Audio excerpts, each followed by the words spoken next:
Thank you and welcome back for Game 2 of Cloud9 versus Gambit Esports as we shift straight back into Champ Select here. Gambit looking to right the ship after a tough Game 1 loss versus Cloud9. They'll be on the blue side as they'll ban away Aatrox once more.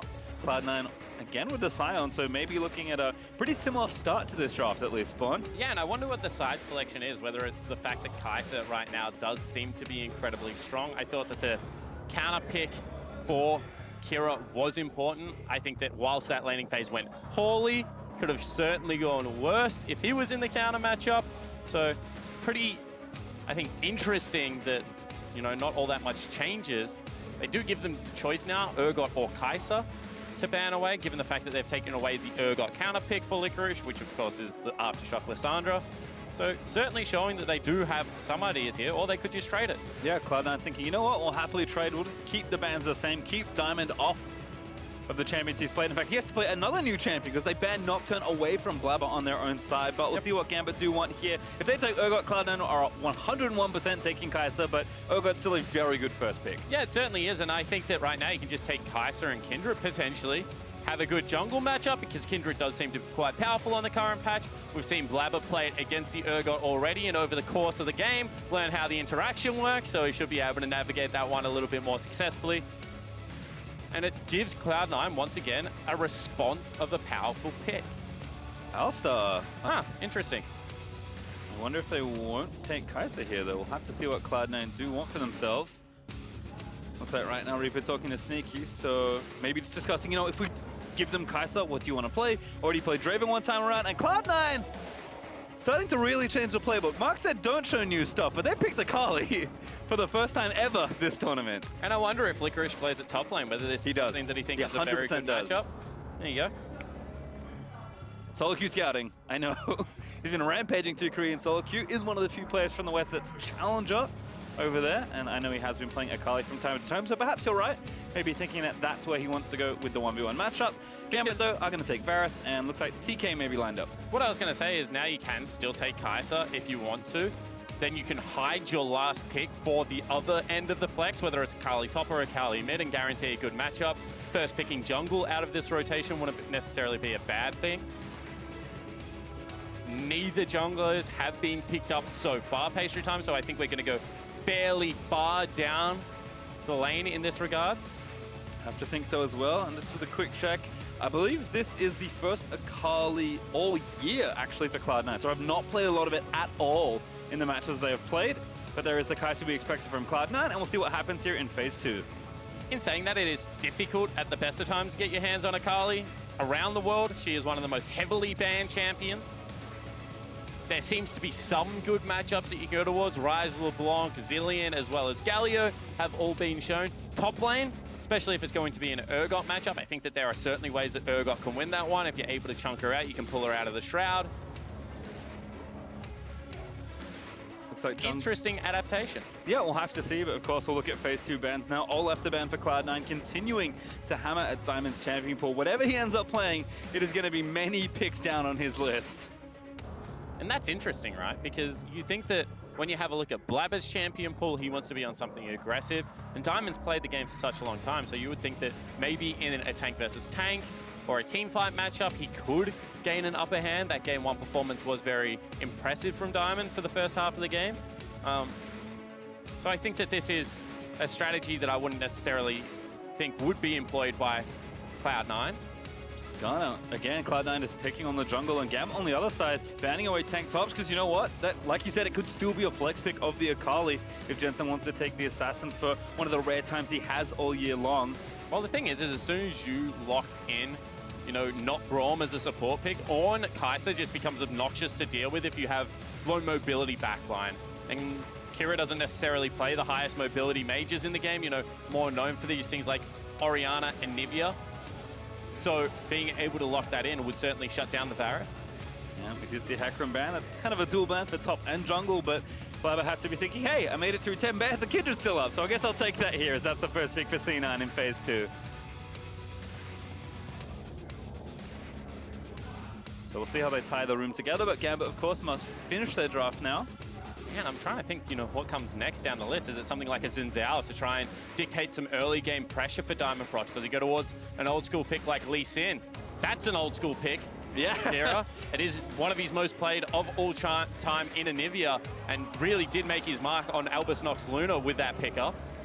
And blind picking it, especially given the fact that we think that it could be a top lane Akali, is a bold call. I mean, they don't know either, so as far as they're concerned, it's also blind, even if Jensen does end up playing the Akali. Throwbacks continue. Jarvan hovered there briefly by Diamond, but we'll see if he settles onto Zac here. Can be tough to take a tank versus Kindred, and is going to take Poppy jungle. Huh. I like that. Can stop the engage coming out. They have a very control-centric composition. Front to back, they will be able to shred through if there is no tank in here. They do have to worry about, you know, potentially some good flanks coming through from whoever the Akali player is, not to mention the fact that there could be not a bad 1-3-1, but I guess Tahm Kench really does attack that. So I think the Poppy pick here actually makes a lot of sense, Pastry Time. If they can't force with Zeyzal, if they can't get sneaky into the backline, no one really going to be able to deal with Varus and Anivia from this composition. Yep, Poppy does a great job blocking a lot of the jumps and dashes on the Cloud9 side. Last pick, though, is Viktor. You can see Reaper giving his top lane a big thumbs up, says, Licorice, you've earned it. Here's a carry. We'll see and get us through here to game number 3 with yet another win. But Gambit, I feel like actually drafting a very strong comp for them, not just based on what is kind of present in the metagame right now, but the way their style works and their comfort works. I actually really like what they ended up with, which is impressive given how many bans Diamond ate in this draft. Yeah, absolutely. And I think that given the fact that, you know, you got a short-range AD carry or marksman coming through for Sneaky, it's going to be difficult to attack turrets. So Kira going to have a field day here. They also have the Poppy and Anivia composition, which once again, I think it was Albus Nox Luna ran in their play-in stage, that time in the top lane. So some innovation coming through for the first time. This is what we finally wanted to see out of the Gambit lineup. Give us something fresh, try and shake up Cloud9, try and change their play patterns. And I think they've managed to do that. I think so as well. So we'll see what happens here in game number 2. It was dominance in the top half for Cloud9 in so much of game 1. Looking for a potentially similar trend here as well, with 2 counter picks on their side, plus Blaber back on Kindred for a second game in a row. So coaches and sports staff will settle into their positions and watch the teams move out at level 1.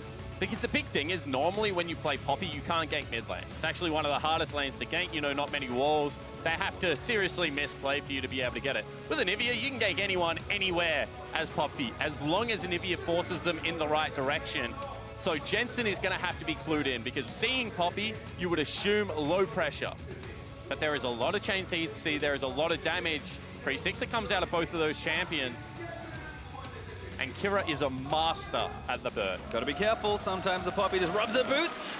All of a sudden, she's top speed running into your lane, and you're dead. We did see this, I believe, already from Gambit in MSI, running the Poppy Anivia. Like you said, when you have a player with so much individual mastery on the champion, these are the things you can't afford to do.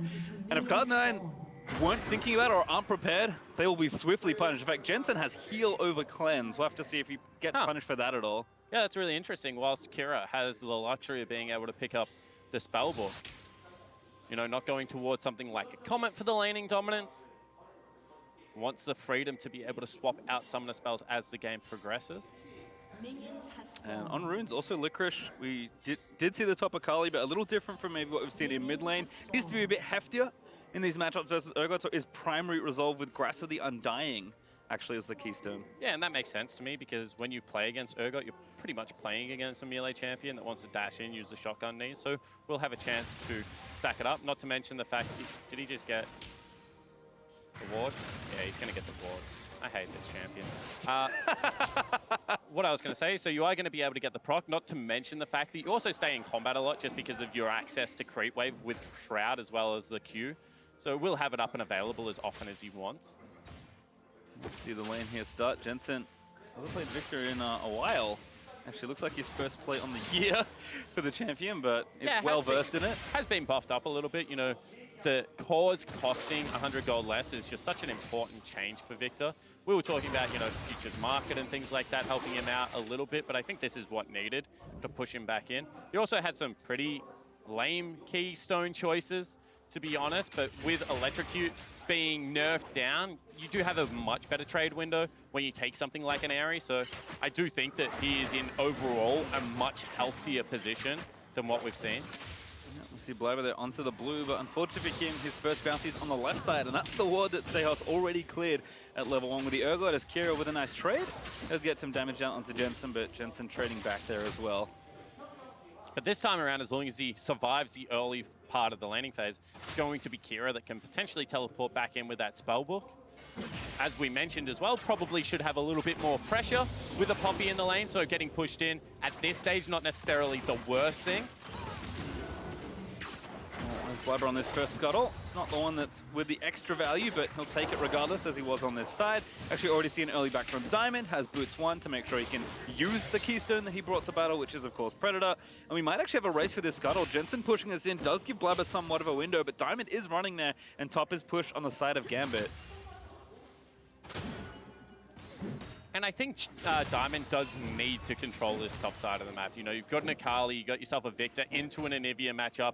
If this doesn't go well, you're in some trouble. Not to mention the fact that Varus just outranges Kai'Sa, but until level 6 has very little kill threat. So I think that it's going to be crucial for the bottom lane to just be able to secure the push. Good vision control going to be crucial for Diamond to keep his top laner safe, his mid laner safe. And if they do farm up in a similar fashion, they have very clear windows where they're going to be able to win the game. These two comps do different things. Not necessarily going to be a 5v5 team fighting comp coming out of C9. It's a little bit of a shocking wall there. So we'll see whether they're able to weather it. Jensen, a bit hungry. Maybe looking to make some omelets, but Kira stays with passive up for now. Blaber also based, has his red spike now picked up. But once again, Kira is just down like a creep wave and getting forced out of lane versus Viktor, who Patient Time isn't necessarily known for his lane-dominant play patterns. He's also pushing back towards Jensen. So Jensen feels now that he can go for a recall. Kira stays out of vision and is now going to move in to pick it up, but Blaber maybe sees a passive he can pick up. Disaster. Oh, Diamond here as well. Blaber's like, oh no. That's a good free passive. Diamond. Yeah. This is what needed to happen in the first time around. When Kira got stuck underneath that turret, Diamond needed to be able to come in and impact that wave. Didn't do so on the Nocturne, actually ran back through the jungle. Kira lost 2 creep waves for it and so much experience, whereas this time around, Diamond does the right thing for his mid laner. Kira still got himself in that situation, but it's nice of Diamond to, you know, kind of save him. You can see Licorice is struggling, at least early on in this matchup. Pstejos up about 10 CS using that strong early power that Urgot does have. This is kind of what happens with a lot of Akali lanes. You try and live, you try and heal up as much as possible as soon as you have access to level 6. Even without Ignite, you have kill threat on nearly everyone. We'll be interested to see how she goes against an Ignite Urgot top lane, who probably is going to come back with a Kindle gem on the first shop, so should be quite tanky as opposed to a lot of the top laners that Akali's able to find.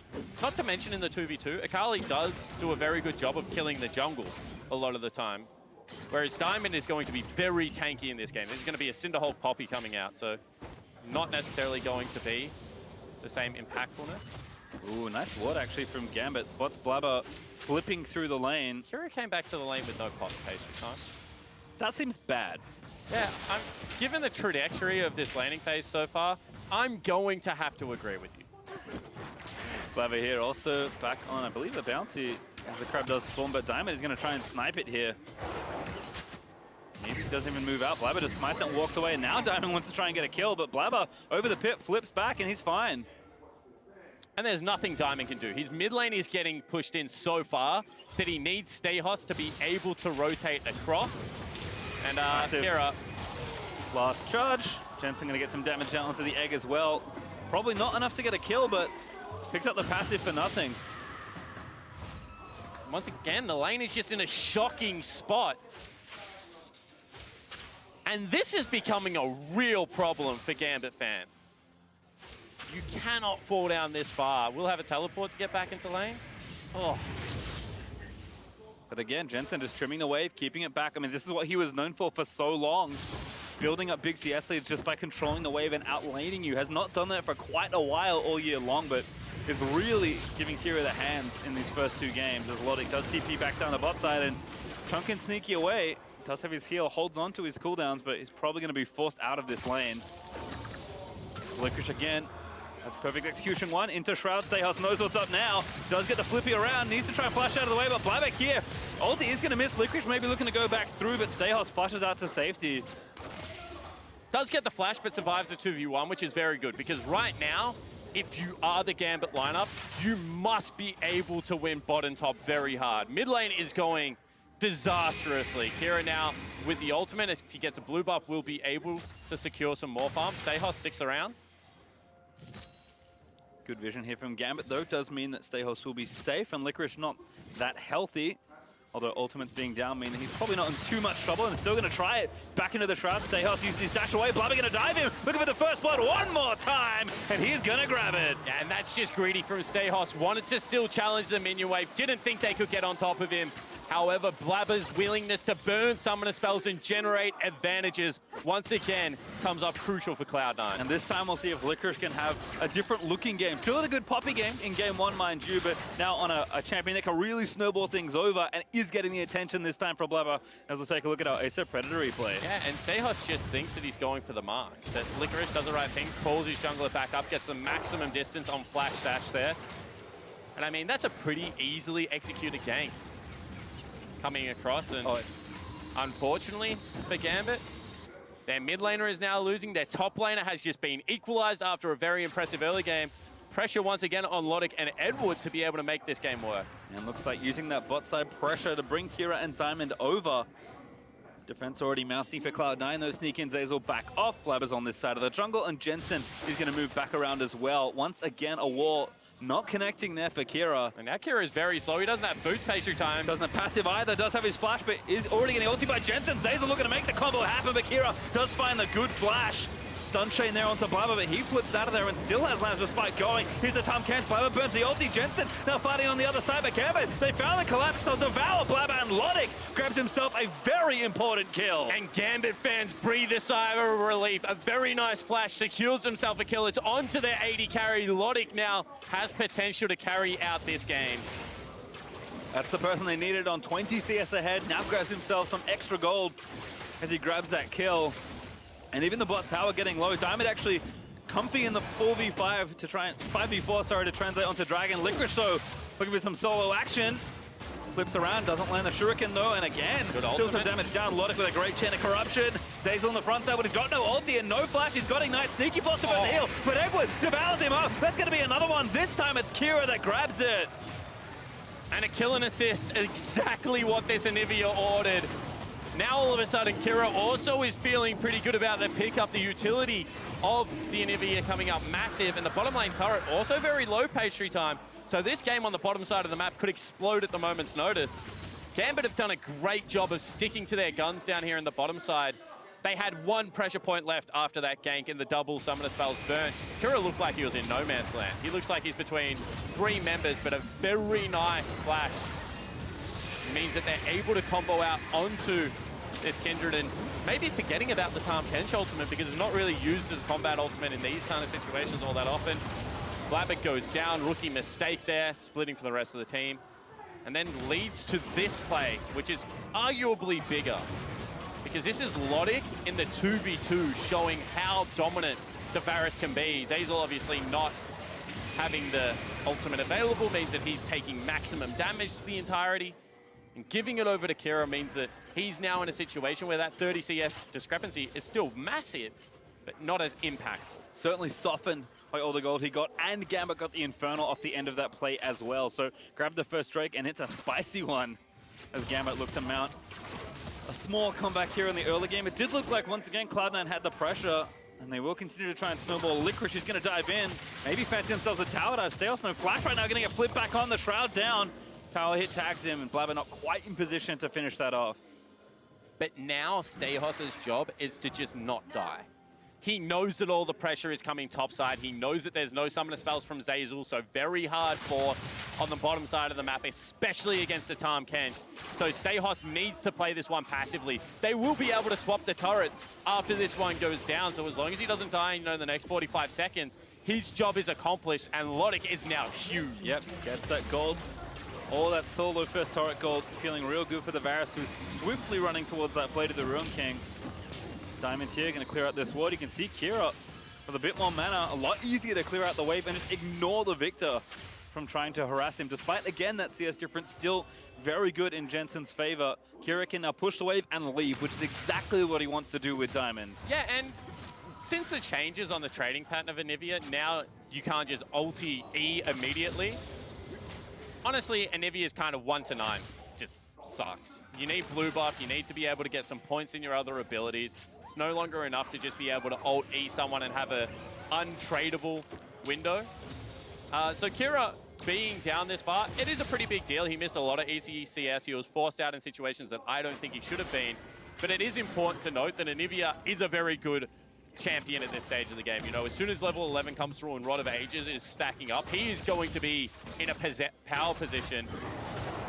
One more death, you know, maybe that swings back around again and Jensen regains control of this lane. But for now, the wave clear is going to be pretty oppressive coming out of the Anivia. Yep, you can see that swap from Gambit as well. He's going to try and force down the next turret here.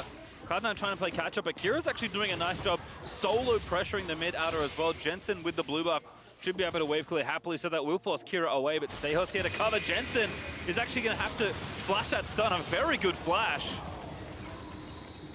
And the good thing about Anivia players is based on how they angle the wall, they're able to force you to walk a direction afterwards.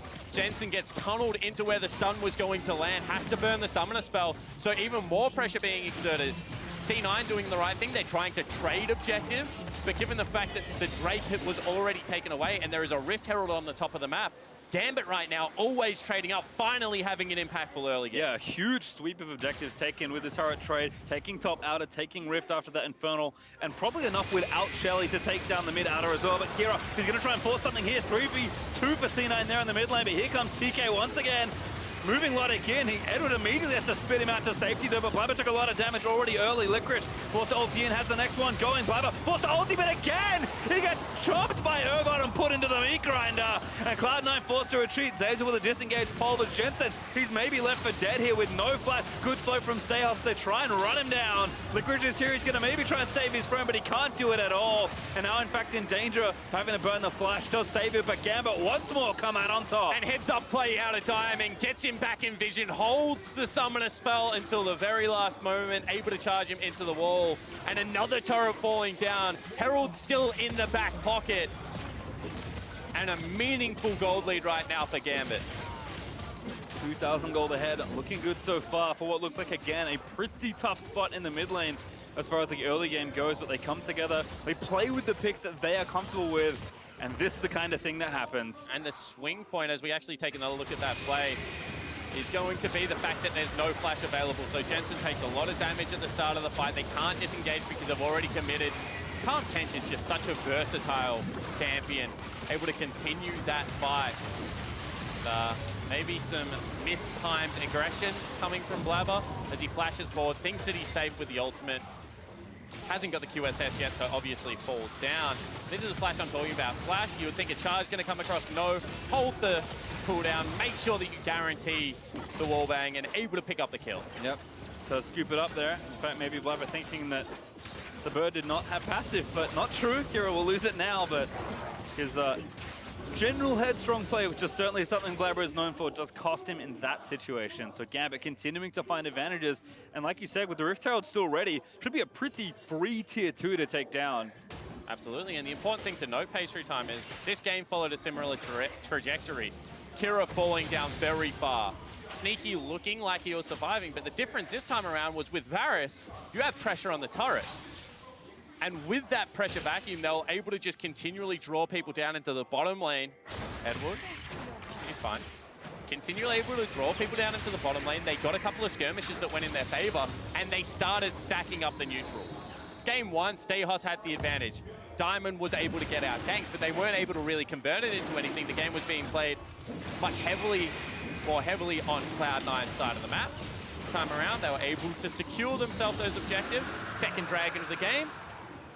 And without another mid-game team fight going awry, Gambit look like they have control. And unlike last time, Gambit actually ahead when that team fight does roll around. And the next Drake will be an Infernal as Gambit continue to lock down those big neutral objectives.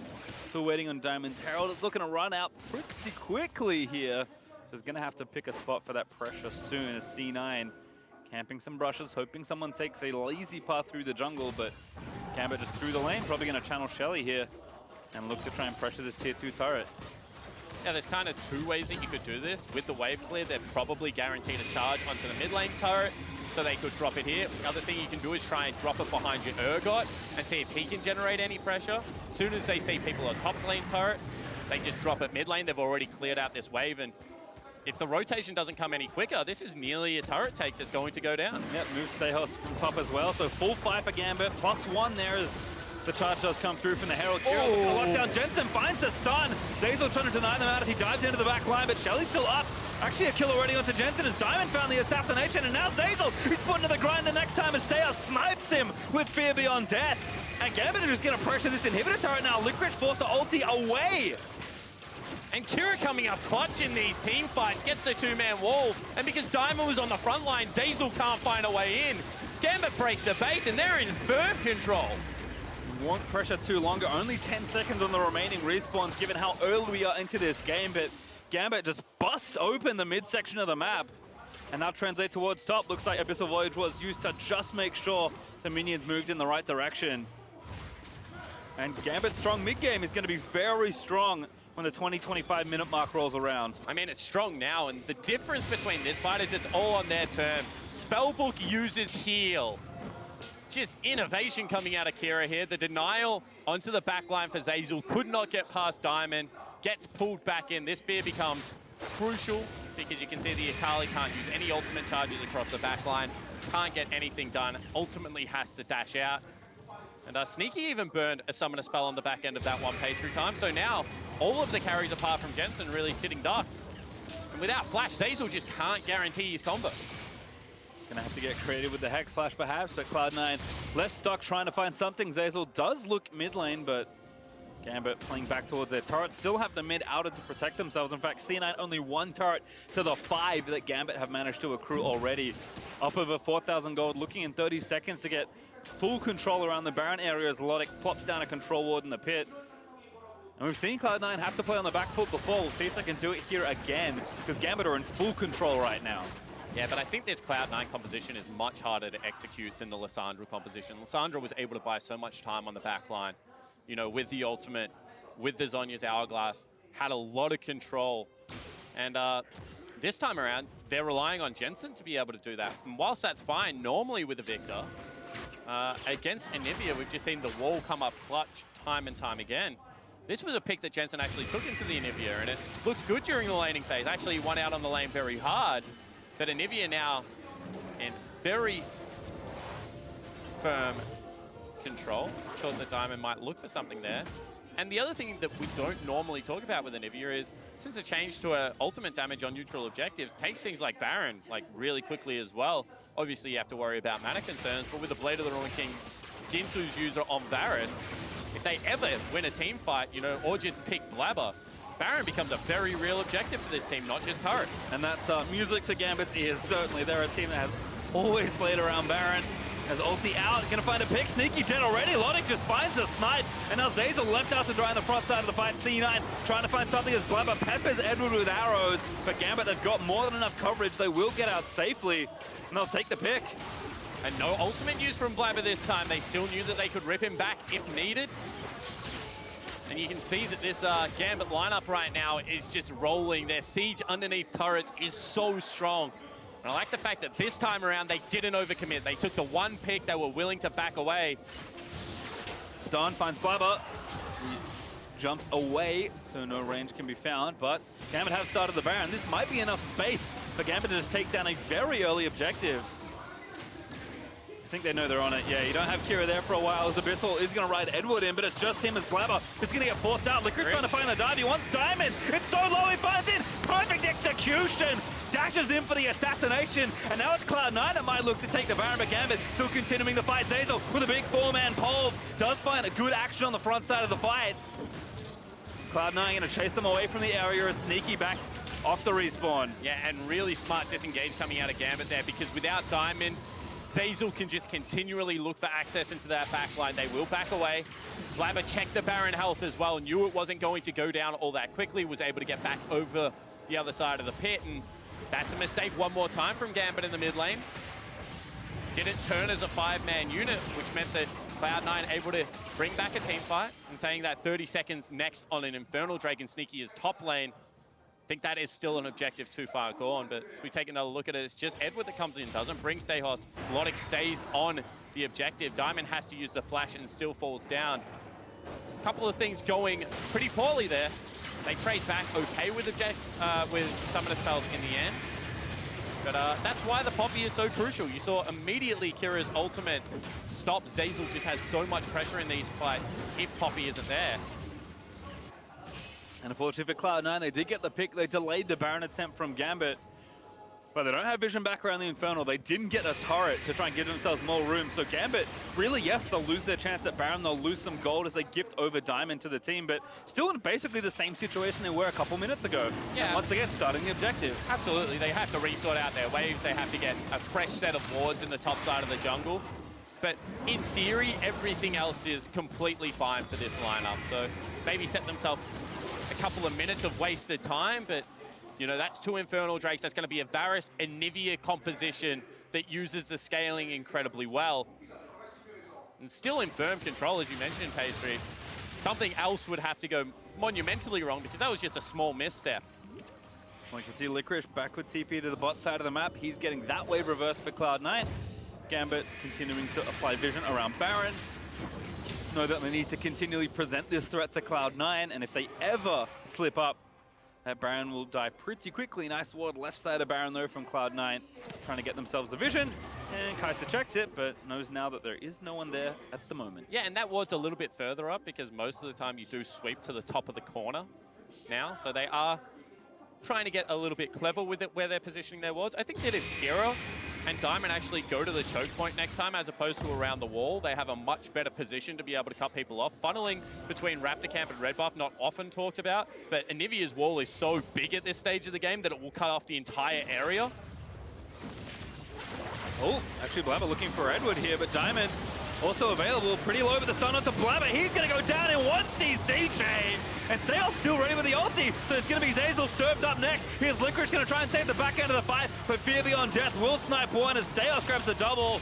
I mean, Licorice, what can you possibly do here? As Jensen is cut off by a wall, dancing around the Anivia Storm, and that's another great stun from Kira. Heal out there from Jensen to try and save his life as Licorice has dove in to try and do something in the fight, but he's going to get wallbanged by the Poppy and taken down by Kira, and Gambit can do no wrong. Looking to continue the fight, not able to find Sneaky, but they will take the turret. Pastry time. And you can see how well the Poppy works against the whole comp. Licorice becomes available for 1 second in the smoke, gets tackled out of it. All of a sudden, a steadfast presence comes up, can't dash back in.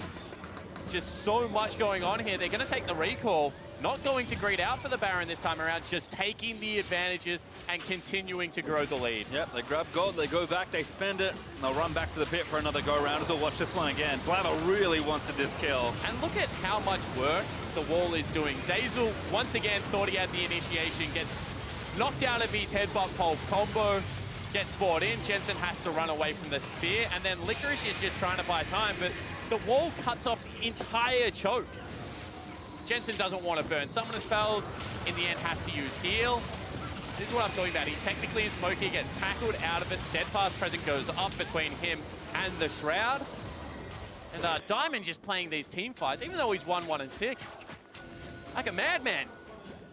Still 70% kill participation and doing what he needs to do for his team. Stejos also having a field day on this Urgot right now. Blaber again looking for someone. The jungle is not a bad pick, but Edward is going to stave them off. Has the Devour to keep Diamond safe, so Cloud9 can have to wait it out. They do have the speed shrine vision around the Baron, so they know Gambit's not on it right now, but that threat will continually be presented until something breaks in this game spawn. And they need a couple more items. You can see that Jensen has got towards his Rylai's. He should have more control in these fights, but still hasn't got himself a Void Staff. Edward face check. Trying something again, Edward. Pretty tanky. Ulti is going to get moved out by Sneak. I think he might have flashed out of the way, but Zeyzal already too low. Fear on Death grabs him again. Stejos with the snipes as Licorice is trying to dive the carries here, but he's out of ult charge. Is now forced to flip away. Lodik with a wonderful flash. Insane outplay by the Gambit AD carry. and Cloud9 again left to defend their inhibitor as Gambit charged into the base. Yeah, this time Lodik is low, but they're going to look to take the inhibitor down. Sneaky doing what he can on the back end of this, but right now it seems like they're too far ahead. Oh, Jensen flash is good. But again, the wall plus Poppy threat was there, and now Stejos is just going to dive the Nexus turrets. Blaber, he's ready to defend. He's got his ulti. They might actually find a counter kill here. Stejos finally goes down as Blaber puts the respite up at just the right time. And Gambit, have they gone too far again, Spawn? Looks like that's the case. Sneaky doesn't have ultimate. The disengage is going to be secured by Kira, but without your 80 carry pastry, I don't think you should be diving Nexus turrets. Stejos feeling it at the moment. He's 6-2-2. But that was a meaningless death. Certainly was. But once again, the team fight starts off. Edward face checking. As you said, he's pretty tanky at this stage of the game. And the wall just cuts Sneaky out of the fight. Unless he wants to use ultimate immediately, cannot get in. This is a nice beginning for Licorice. He forces 3 members back. However, a very beautiful flash out of Lodik, as you mentioned. Gets him to a little bit more safety and ensures they win that fight. I think they should have just taken the inhibitor. The fact that they were willing to continue past it without Lodik here, who is so much of the gold lead, is a little bit of a worrying sign. If this flip lands, you probably do kill Jensen, but I don't think you can end the game still.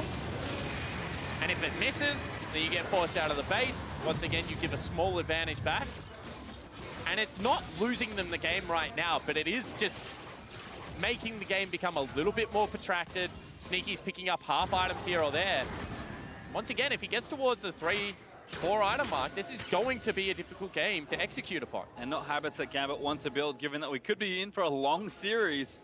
And with the stakes so high, Inhibit mid also still up, so Cloud9 didn't even lose that and open up an additional bit of pressure. However, check the right-hand side of your map. Infernal up in under 10 seconds. Ooh, Gambit will Infernal. stack their third if they can take it. I feel like Cloud9, they have to fight. You have to give? Yeah, you gotta give. Feels so bad to give here. I mean, I agree, but there's no way in like 2 items plus components you're going to be able to win this team fight. I think they use it to control vision, continue try and buy some time. Because really, that's what you're doing. You're racing against the clock. You won a game against Elder Drake Baron. Triple Infernal whilst a hassle. Till the Nexus goes down. Certainly does not win you the game. Heard it here first. Just a hassle, folks. As Jensen barely going to miss out getting slowed, but Gambit again back to the scene of their last crime. I'm ready with a potential flank play, Blaber. And you see they've learned their lesson. They can't move through that choke point. Kira not in vision, but if they step forward, he just takes out everything. Another flank here from Licorice, though. It's not the Sandra, but he maybe can make something happen. Eyes on Lodik. Inhibitor will fall down. Cloud9 do not leave to defend it. Diamond in, but actually they get knocked around. He's dead. That was too far forward. Now 5v4 for Cloud9. And he put up the steadfast presence. He thought that he had a way to deny the engage. But as soon as that happened and it fell off, then Zeyzal was just waiting to take out the whole team. Diamond has to go forward.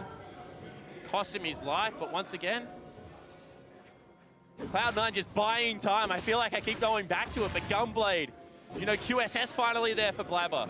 Do they just actually try and take this Baron? They've got less than 20 seconds, but they are going to try something here. Gambit must defend. Anivia not bad in this spot, but the Baron is dying very quickly.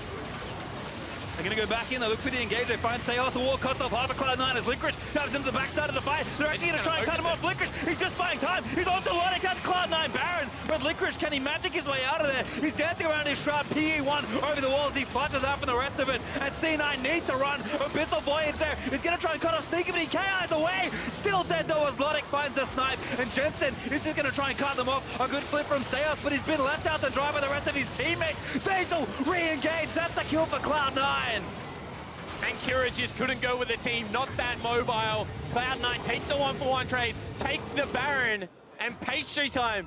They might be back in the game.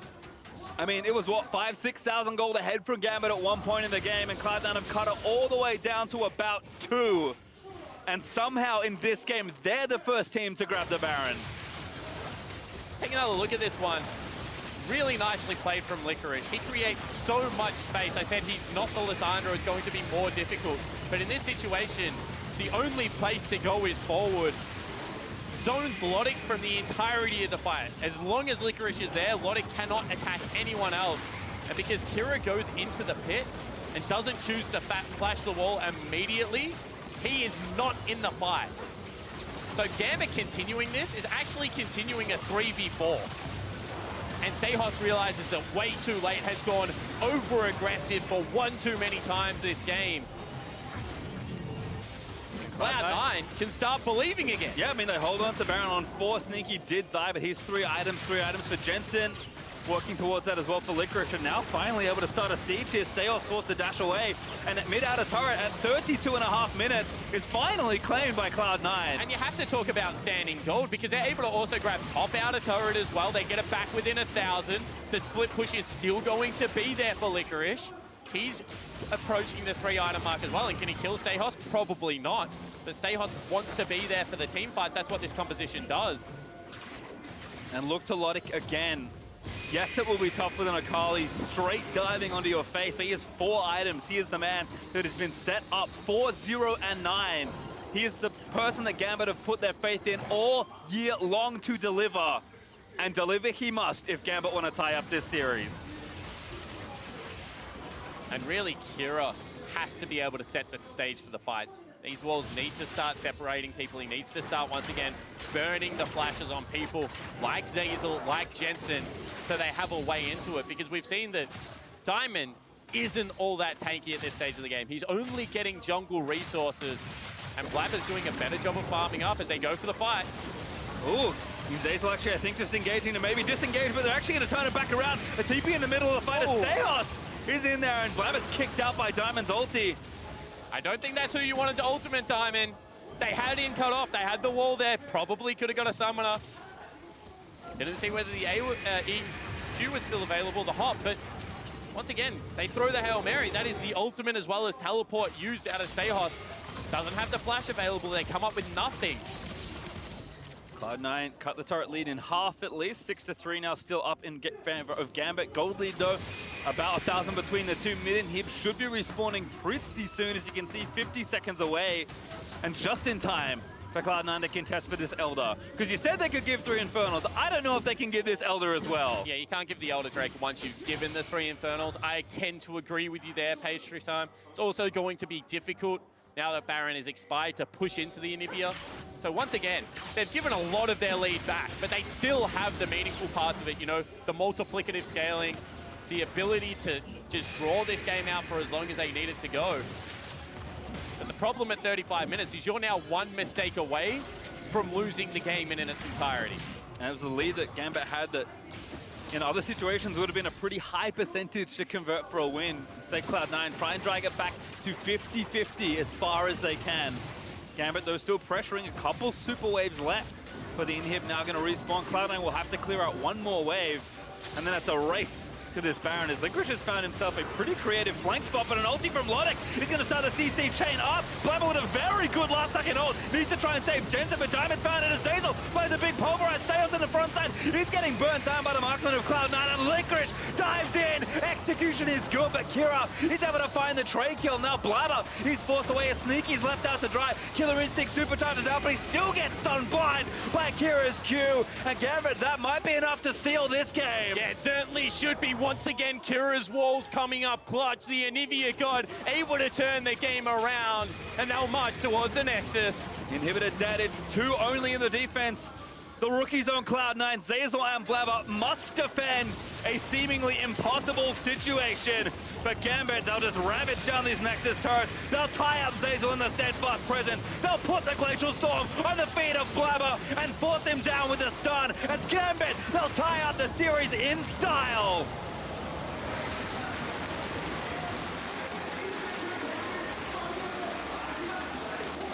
And all of the win conditions that Raz highlighted at the start of the day, the innovation, the carry bot lane, and ability to neutralize Licorice were all there in that game for Gambit. They turn it around. I mean, with a couple of less deaths in that early game, that is an mid-game, that is an incredibly clean game. Never looked like they're in any danger of losing it, even after giving up the Baron. And that is a completely different Gambit that we're seeing now that they've gone back to comfort. It does feel like, yes, there's still that worrying voice in the back of your head saying, why do you keep being over-aggressive in spots and giving away too much. But I agree, apart from that, Gambit, when they're playing their style of League of Legends, look very, very strong. And that was with a disastrous early game on their mid laner. That was with Kira once again getting forced out of lane. I think that, you know, there are still things to improve on, and yet it's starting to go, it's starting to build, and when you win on comfort, that confidence starts coming up, and no one would be feeling it more than Kira, than Lodik in this best of 5 now. Well, certainly fun as we do have a series on our hands, but for more on how Gambit picked up that win, let's hear it from our analysts. And I'm just going to go right ahead and say that my analysts are geniuses because they said 3-1 prediction with C9 not right yet. dropping at least a game because of some fuddy draft. So we'll see later. Yeah. Let's sing the praises of Gambit, though, in this game specifically. Much like in game 1, in the early game, they are proactive. They try and make things happen. And I think this was also the key after that game 1 to do that and do maybe even more of that than in the first game. Yeah, I really enjoyed it just based off what we saw from how they played around Anivia. Remember, this really felt like an Albus Nox Luna competition from the members, Kira and PvPStejos. Poppy, Anivia wall stun, play around the mid lane. It was so frustrating for Cloud9 to really get the fight down. Gambit would toying with you. Yeah, there's Blaber. He must be the most Urgot ultimate target of all time because he always jumps forward. He's always playing a squishy champion, and he always just uses his mobility to get in range. So he's just like sitting there, this pinata, and he always gets popped. So before this segment, Mark told me, you know what, I'm going to really praise the Gambit for doing well, and I'm going to be careful not to be too hard on C9 for it. And now you go off and you're immediately Can't do it. like crucifying do it. Blaber. Well then, tell me what you disagreed with in this draft, Mark, because it looks to me like they did get a couple of components that are good for them, like the Kai'Sa. Yeah, there's a lot of good food, but if you mash it all together, it doesn't taste good. That's basically what this draft is. Like, Akali flexing the top lane can make sense. You don't flex it into an Urgot that you're going to lose. Your bot lane is also a losing lane, and your mid lane is a good matchup for the most part, but it's not a supportive control mage. It is still very much a carry-oriented control mage, so it's nothing to protect a Kindred when he goes in, like we're used to seeing out of C9. So these are the kinds of drafts I did not want to see, not just because they're not good at them, but because it's showing your hand that, like, hey, Licorice plays Akali top. Yeah, it doesn't really give them focus, too. I'm looking towards what Cloud9's draft actually looks to achieve. It's very much, I'll sit back and I'll wait, but who is your primary engage point? It would be the Alistar, but if you're losing lane that heavily, you're not really a tank. You Into a Poppy. Yes. So one other thing I want to mention is that, you know, we were hard on Kira. We have been for the entire playing stage. But as we look at this next replay, Raz, you said it. This is something he is used to, and it doesn't matter if he doesn't do well in lane. He wants to do this. That's why I love the Poppy pickup with the Anivia. Remember, we've seen this years in the past. You know, CLG got bopped with it. G2 got bopped with it. This is when Albus Nox Luna made their composition known where they would just have hectic team fights around the mid lane, and then Poppy stun became reliable. Because Poppy's E, you're like, well, you know, you're not going to get a fight until you look for a flank. You're more of a disengaged champion. But when you have a wall just literally built up for you, you can just go straight forest. And this is one of the big advantages Gambit will have is just different looks and comps than anyone else is playing in the world, and it's stuff that your bread and butter. We wanted to see. Yeah, this is what we want to see because, you know, Anivia is not super meta right now. Some people play against it, but they often don't always play against it with that Poppy, and those are two of the best champions for Diamond and Kira. So I really liked what they did with the draft, and they did a great job from the mid-game onwards of working as a 5-man core. I agree. I also think bottom lane in general, Edward and Lodik had a much better showing. That Tahm Kench really doing work for Edward. But I do also want to highlight these moments where C9 could come back in the game and where Gambit, much like in game 1, just goes a bit too ham. Yeah, we thought this might be the beginning of a C9 comeback, Yes. and they definitely had the makings of it as they just kind of tunneled on finishing off inhibitors and greeting out for the extra objectives. And here, while you do get this, Baron's up, you can work for the Baron first, and now people are going in one at a time without any real advantage in that fight beyond the fact it's a 5v5, and C9 did a great job here. This is my initial worry with the compositions that Gambit ran, because while they empowered their bottom lane, Lodik had a great laning phase alongside Edward, you don't have that Alistar anymore. The engage isn't there, so you have to be a lot smarter with how you choose your fights, and this was a good example of Gambit really struggling to do that. They couldn't push through when they didn't have a super minion wave. Around Baron, they couldn't flank at all. They didn't know when to fight, when to actually jump in there, and how to use Poppy. So there were a lot of questionable moments that made it so, yeah, even though Cloud9 messed up in draft and were behind, they still had a chance to come back. But on the other hand, you don't expect Gambit to play it out perfectly, right? So I think maybe we give him some slack for the fact that they in the end did win this game and they have something to build on. Yeah, and after C9 got that Baron, they actually did a great job stalling the game out. They have Anivia wave clear, and C9 can't 1-3-1 or split the map up because you have Tahm Kench collapse. So I think overall, once they did start to fall behind, Gambit did a great job recovering from there. The MasterCard player of the game, Lodik, had a much better game. He was also the guy that we said you had to keep your eyes on for Gambit. And, well, the Kai'Sa was still up, Raz, but this time they had an answer. Yeah. Power in the laning phase, and he can start his own fight. So he joined the team quite often after the laning phase. That's how they started it through mid and top lane. It was a little bit annoying dealing with Licorice, but remember he had the Hex Drinker, so he could deal with the assassin in these skirmishes. So great performance by him. As we look forward, Mark, what are we looking towards for C9 and for Gambit? Well, I think the big thing for me is while Lodik is working out well in the bot lane, the mid lane is still a massive concern for me over the course of a 5-game series. It's great that they won this game, but if you look at the jungle proximity of where Diamond wanted to be in this game and where he was forced to go, he was actually mid the most this game. And in the Anivia Viktor matchup, that's not really what you want to be doing because it was defensive. He was always around mid protecting Kira who was losing instead of snowballing that Urgot who was crushing top side or snowballing this Varus that was crushing bot side. Instead, it was mid and defensive. And that's concerning that this is the second game in a row he's been forced mid way more than he wants to go. Finally, is there reason for C9 fans to worry? I don't think so. I think they'll come back with a better draft, and if we're in the same situation where Kira is getting bullied around a little bit more, then early game will get prioritized. All right, fresh start in Game 3. A spot at the World's group stage is on the line as C9 and Gambit are tied at 1-1. Find out who takes the lead right after this.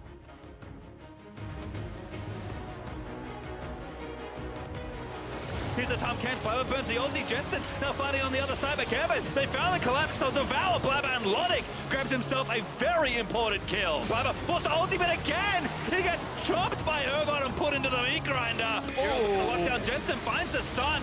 Zeyzal trying to deny them out as he dives into the back line, but Shelly's still up.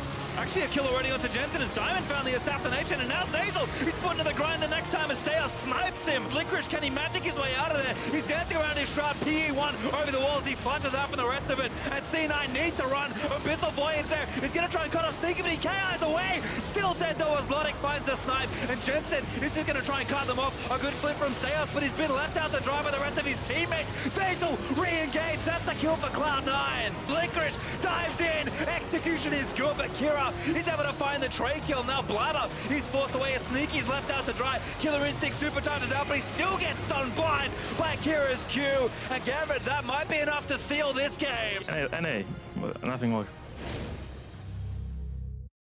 Welcome back to Assist of the Week. During the EULCS regional qualifier match of Schalke 04 and G2 Esports, Schalke was looking to spring an attack. Upset and Vander initiated onto Perks, causing G2 to respond with everyone sparking a full-blown team fight. A fight that quickly started to go in favor of Schalke. Looking to cut their losses, G2 started to pull back. But Amazing was not finished with them and knocked G2 Esports back into Schalke's clutches. This allowed Schalke to score 4 kills and claim victory over G2. He flashes forward for that one, continues to run him down, needs some support, and Disdain flips him over the shoulder.